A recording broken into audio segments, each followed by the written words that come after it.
कहानी के शुरू में हमारा एमसी कहता है मुझे हल्की हल्की रोशनी दिख रही है जो गुफा की तरह जा रही है। एमसी कहता है मैं मरा कैसे? मुझे याद है मैं अपने बिस्तर पर लेटा था और ऊपर से अपने शहर को देख रहा था। उसके बाद जैसे अपने बिस्तर पर लेटा और मेरी शरीर भारी होने लगी।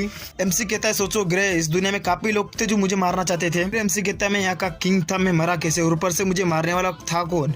मुझे इसका पता लगाना पड़ेगा। सोचता है मेरे पास कोई विकल्प नहीं है, जो बचने के लिए मैं मर चुका हूँ। इतने कहते ही बगल से कहता है मुबारक हो सर, आपको लड़का हुआ है। और एमसी कहता है मैं रिबोर्न हो चुका हूँ। एमसी का बाप कहता है वाइफ अच्छे से पकड़ो, मुझे दिखाई नहीं दे रहा है। एमसी की मम कहती है वो बहुत ही सुंदर है और उसकी बाल बिल्कुल आप ही की तरह है। फिर एमसी का बाप कहता है छोटे बच्चे मैं तुम्हारा बाप हूँ। फिर एमसी की मम कहती है वो अभी भी पैदा, उसे तंग मत करो। कहानी फिर शिफ्ट हो जाती है, एक घर दिखा जाता है। फिर एमसी कहता है धीरे धीरे हफ्ते बदलने लगे और मेरी माँ एलिस बहुत दयालु थी और घर का पूरा भार दौड़ संभालती थी। फिर एमसी कहता है लगता है मैं पुराने जमाने आ चुका और आके लोग हथियार लेके चलते हैं। फिर एमसी की मम कहती है चलो घर चलते हैं, मैंने अपने पति के लिए जरूरी सामान ले लिया है। फिर एमसी का बाप कहता है कैसा है मेरे बच्चे, मेरा बच्चा आ गया।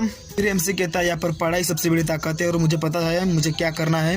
इतना कहते ही एमसी का बाप उसे उड़ा देता है, पता नहीं क्यों। कहता है मुझे लगता है मेरे परिवार वाले मुझे टोस कर पता करेंगे मैं कहाँ पे पहुंचूंगा। फिर एमसी रोतुल शिका बांधता है और उसकी माँ उसके बाप को पकड़ती है। फिर एमसी की हालत खराब होने लगती है और उसकी माँ उसे हील कर देती है, हील मैजिक के द्वारा। और उसकी माँ कहती है वो मेरे बेटे चोटने लगी और एमसी खुश हो जाता है। फिर एमसी कहता है मैं अपने पीछे जन्म में एक राजा था, निश्चित रूप से मैं एक बड़ा किंग था, मुझे कोई डीपी नहीं कर सकता था, मेरे सामने सारे राजा फीके थे और मैं मर चुका हूँ। फिर भी मुझे ये लाइफ जीनी है, जी भर के मुझे मेहनत करना है, जितनी मेहनत उसमें की नहीं किया था। एमसी कहता सबसे पहले मुझे चलना सीखना पड़ेगा।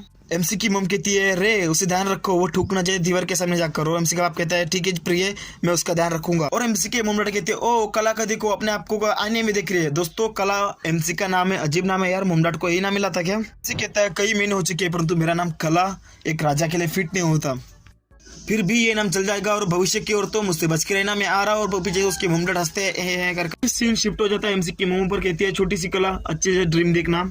इतना कहते ही एमसी कहता है मिशन स्टार्ट, हम चुनेंगे एक पुस्तकें, हम बनेंगे पावरफुल, हम बनेंगे महाराजा। और बिस्तर फेंक देता है नीचे, छोटी सी ट्राई कर रहा है पर गिर जाएगा और बच जाएगा और बच गया। और कहता है वाह बच गया, मुझसे हैंडसम कोई है क्या और मुझे स्मार्ट भी नहीं है। और वो अपने पिताजी के लाइब्रेरी में जाता है, वहाँ से अच्छी अच्छी किताबें ढूंढकर, मैजिक्स की किताबें ढूंढकर उसे पता चलता है ये वर्ल्ड बहुत खतरनाक है, यहाँ पर सिस्टम नाम की चीज़ नहीं है और यहाँ पर अलग अलग प्रकार के रैंकिस है, वहाँ पे एक्स रैंक, सी रैंक।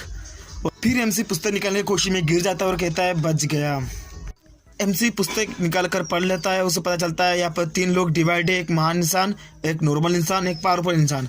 और वो पीछे से अपना पिछाड़ा खींच देता है। तो गाइस मैं इनको इनके पावर के बारे में पता चलता है। एक नॉर्मल मैजिक है जहाँ पर सोल्ड मैन चलते हैं, जैसा कि ये बंदा सोल्ड मैन, और ऊपर से मैजिक जो हील कर सकता है किसी भी प्रकार से। दूसरा होता है महा हीलर जो जैसे कि इसकी मॉम, हाँ वो सोचता है मेरी मॉम बिल्कुल हीलिंग करती है तो शायद है मेरी मॉम बहुत स्मार्ट तो है पर मैं कर सकता हूँ क्या मालूम नहीं। एमसी कहता है ठीक है। और एमसी कहता है फिर भी ध्यान लगाता जाता है, उसे कुछ होता नहीं है। फिर भी एक रोशनी चमकती है, अचानक सफ़ेद सफ़ेद चीज़ हो जाता है। उसकी माँ देख लेती है और बोलती है ए कला तुम यहाँ क्या कर रहे हो? एमसी की मम को कुछ अजीब सी बदबू आती है और देखती है एमसी ने हक दिया है पैंट पे। क्या भाई मैजिक के चक्कर में हक दिया बे? एमसी फिर शर्म से लाल लाल हो जाता है, पीला पीला हो जाता है। एमसी की मम कुछ लिख रही होती है, कहती है 2 साल से ज़्यादा हो चुके हैं, मैं अपने बच्चे से कुछ ज़्यादा ही सीख रही हूँ। एमसी की मम कहती है आथर दुनिया का सबसे प्यारा बच्चा है।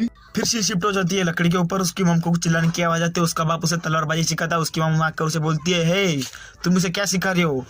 फिर एमसी की मम डायरी में लिखती है मैंने अपने पति और अपने बच्चे को तलवारबाजी सिखाते देखा और मेरा बेटा बहुत प्यारा लग रहा था। एमसी की मम उसे बाजार लेके जाती है और उसे एमसी को दिखता क्या तलवार की शोभा। और एमसी जिद करता है मुझे तलवार खरीदना है। और अचानक वो एक जादूगर से टकरा जाता है और अचानक जादूगर उसे एक जादू दिखाता है, मैजिक अग्नि वाला। एमसी की मम सोचती है आथर जल्दी से बड़ा हो जाए, मैं उसको बड़ा होते हुए देखना चाहती हूँ। एक सेकंड, एमसी का नाम आथर था, मैं उसे कला बोल कला बेचती मार रहा था बे। और एमसी का नाम आथर है भाई, ना कि कला। फिर सीन शिफ्ट हो जाता है, हमारा एमसी कम से कम 6 साल का हो जाता है और उसकी बॉडी देख कर देखते हो और उसके बाप को देखता है प्रैक्टिस करते हुए देखता है, वो भी मैजिकल पावर की। वो अपने आप को उठाता है, स्टोन ऊपर उड़ जाता है और एमसी कहता है वाह। एमसी के बाप को लगता है कोई तो मुझे देख रहा है, उसका बाप अलग ही पोज मार देता है अपने बेटे को देखकर, ले बेटे मेरी तरफ से ठांग। तो गाइस मैंने अर्धा चैप्टर एक्सप्लेन कर दिया है। अगर आपको और चैप्टर चाहिए तो भाई मेरे को कमेंट कर दो, लाइक कर दो, सब्सक्राइब करके जाओ और मैं आपको पार्ट 2 जल्दी ला के दे दूंगा।